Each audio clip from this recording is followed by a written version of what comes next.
You guys, apologies for that. Ross's laptop decided it wanted to die on us, so hopefully you're still with us. Shout out in chat to Fish on a Heater, who I know is still there. I'm hoping you're seeing the stream now. We have some Matthew Mayhew, and we have some jacks. Some jacks. We're onto the final table now, so just go over the seat positions again. So seat Shout one, out in chat to Fish on the Heater, who I know is still there. Jack Kingston in the stream now. Seat two, moving down to the left, is Matthew Mayhew. They were in no chip. And we have some Matt Champion, who's the champion at the moment with the most chips. Now, so just go is in seat three. Seat four, sorry. Seat three is Busted. Seat five, who is the short stack, it's Thomas Quinn. Moving down to the left. Seat six is Matthew Mayhew. And we have Matt Champion. Seat seven is Hival. Seat 8 is the Fival. Hashtag love for Fival.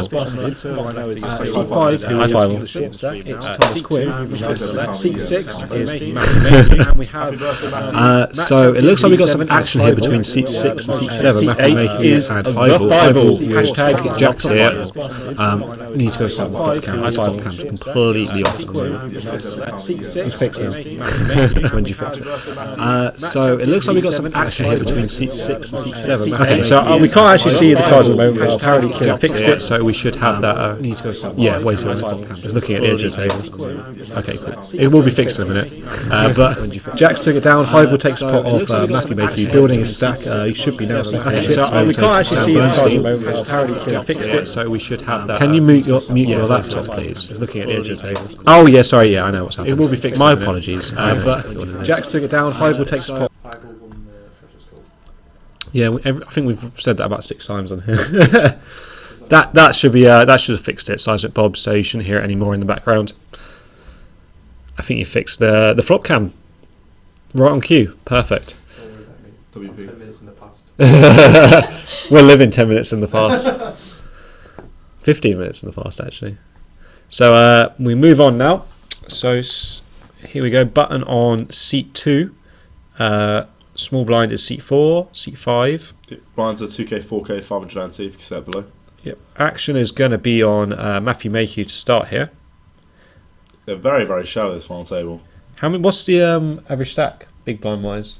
Well, how many players do we have today? About 45? 450k in play, so it's about 7, about 12, 13 big blinds each. So it's definitely a lot of shove fold poker going on now. Yep. So now I think steal spots become very, very important. Yep. Do you want to say a bit about steal spots? Yes. Because this apparently Simon Team only learned about steal spots a few months ago. I knew about off our president. No, basically I knew about steal spots. I knew like raising late positions to steal and raising on like a tight big blinds like big blind. Then I thought Kieran taught me about stealing spots like in early positions. Usually I have quite a solid range when I'm playing certain positions. But he was like, oh, why are you not raising anything on +1? I was like, because I've got Queen 7 suited. He's like, but look at the blinds, they're so tight. Like, it's just going to fold round most of the time. And it's just a great piece of tech that's now been put to my game. So it looks like the board here is King 9-9 with 2 spades. Lead out from seat 7 with the 8-10. That is Hival, a good lead here because he's going to get 2 folds here most of the time. And the bluff there gets through. He actually had the best hand, but he doesn't know that. Definitely. The pair of 10s. No, it was King 9-9. Oh, King 9-9. I thought it was King 10-9. So a good bet there from Hival. Well played. Always got the back doors as well. All them back doors. Backdoor beauty. Filled in his gutter.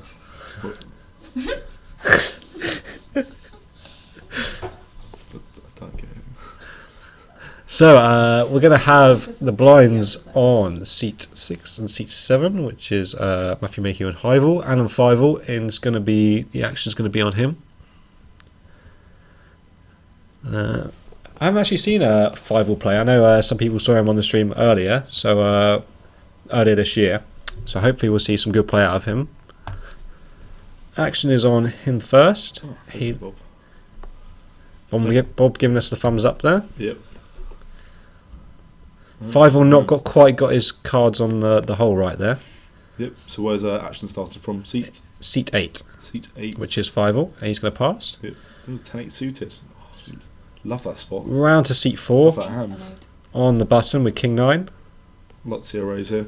Good raise there from Matt Champion. Yep. Actually, I think that's a limp because it's 4K blinds, and it's like 4 chips. So he's limped the button here. And we're 4 ways. First, see him put some pressure on. But it's absolutely fine. 4 ways to the flop. Could you zoom the camera in a bit? Because it's a bit far. It's a bit far away. The flop cam. I can't really see it. Or switch it over. Put the blinds at the top and the cards at the bottom. Because I can't quite see it. It looks like a low flop there, apart from the ace on there. So ace, deuce, 9, I think that is. King 9 is put the middle pair. Jack 7 just is there. King 9 might set this down. Hyvel carrying out betting chips here with the lead. I don't think Matt Champion can fold here. I think he has to at least see a turn with the limp on the button. Yep. So he limped early on with Jack 7. He could have some aces in his range. It's an interesting. I mean, with the big stack, obviously you want to be bullying the short stack. So I don't mind a limp under the gun and then seeing what happens behind and then making your decision. But he is going to make the call here, Matt Champion. So we're going to see a turn. Yep. Just as Jack Kai. Needs to turn some equity. That's some equity. 7 on the turn, so he picks up third pair here. King 9 still out in front, but the problem is it doesn't turn the. It doesn't change the board texture that much. Mm-hmm. So are you betting here for value? Are you betting here as a bluff? See, this is where he got the guy to fold a better hand, but when you bet a 7 there, you have to decide whether you're betting it for value or whether you're betting it as a bluff. Yep. And if you're going to carry on with the bluff, that means you're definitely going to be betting the river if the guy calls. Yep. Especially if a scare card comes like a heart, or something that fills up straight, or it pairs the board, or something like that. You definitely have to bet because you're playing the 7. You're not really playing the 7 as equity. You're playing it as a bluff, and maybe a bit of side equity if you hit a 7 on the river, or a jack on the river, or something like that. But if you're going to go for value on the turn, why are you betting? Yeah, because if you think you've got the best hand, you should probably be just check calling there. And especially when your hand's kind of vulnerable, when your opponent can have. It's just not a very good 7 to be betting if you're betting it for value. So he has to be betting it there as a bluff, and I don't mind the way he played it. I think he played it very, very well. Yeah, nice 20k bet on the turn, takes it down.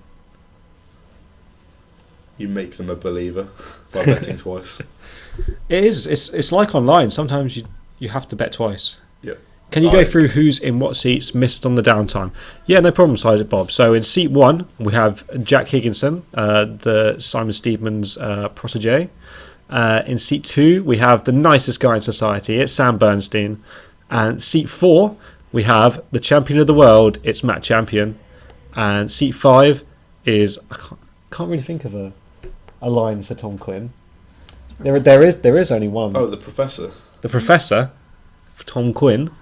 Seat 6, it's his birthday, boys and girls. So wish him a happy birthday in chat. It's Matthew Mayhew. Seat 7 is the fresher, the shark. It's Hyvel. And in seat 8, it's Alan Fievel. Hi, Fievel. Yes. So that's the seat, the people in different seats. So that should keep you up to date, Bob. I hope that was okay for you. So next hand here. Ooh, 5-6 of diamonds action. A limp under the gun from King Jack from Alan Fievel. Mm-hmm. And it folds around to seat 4, which is Matt Champion, who's very passive, so I don't doubt he's going to limp Queen 9 here on the in late position. 5-6 of diamonds in seat 5 for Thomas Quinn. He passes. It is the short stack, but I do love 5. I would love a shove there. Yeah, with a hand with equity. Yeah, with 5-6 of diamonds, because you got enough fold equity to make people fold, but also if you do get called, at worst you're probably like 30-40%. 30-40%. So it's got aces, you're still in okay shape with 5-6 of diamonds. You're like, at least I got 5-6 of diamonds. Yeah. Rather than having an ace. That's what you probably against aces. You probably still got about 25-28%. Yeah. So absolutely correct. So it looks like a 4-way pot here to the flop, and the flop is 4-10-3 with it looks like 2 spades. A 7 deuce in seat 7 with Hyvel as the flush draw, and betting out, showing his aggressive image here. He bets out with the flush draw. Nobody else has a pair here, so this could go through. And it's another good bet here from Hyvel. It's quite impressed so far. Yep. The way that he's playing. 7 deuce. It checks round. This is why it was a limp pot. So I don't know what. This is why you raise with King Jack. Yeah, or I just fold it. from under the gun. Yeah. And then when it gets to round Queen 9, I would raise Queen 9 in that spot, and then... Depends how deep they are, but as far as we know, we're pretty short, so I do like a fold. We are 7-handed. King Jack becomes a little bit more premium, as you have less players on the table. They're not playing full ring. No, I mean because they're playing 7 ring, but even there's not much difference from 9 down to 7 really. I mean, obviously you can open up your range a little bit more. It's really when you get to 6 players that's when ranges really start changing a lot. It's because there's like no early position anymore. All the early position spots are gone. Yeah, you pretty much have mid, late. The thing is, you can play. I only count short-handed as when you get to like 1, 2 tables. When the tables actually get to less than 7 players. Yeah. Because even through a tournament, you will be playing 7 players at some point before the tables gets balanced. But you'll never be playing like 6 5-handed until you get right to the end. So I kind of play 7 as I play 9, which is probably a weakness in my game, but. Oh, I would definitely be exploiting that. When you raise under the gun and 7 max, I'll be like, yeah, he's just got it. He's just got it. I will balance my range now. Yeah.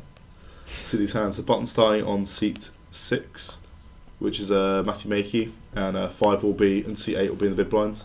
Ashton starts and Jack Kingston in seat 1. Who's folded? Seat 2's folded. Seat 3 with ace 2 suited. Seat 4 with ace 2 suited. Looks like a raise there from Matt Champion. Yep. And it's folded round to 5 all in the big blind. Queen 10 of spades. Let's see some spades and some action. So he'll be he defends here, his big blind. And the ball comes.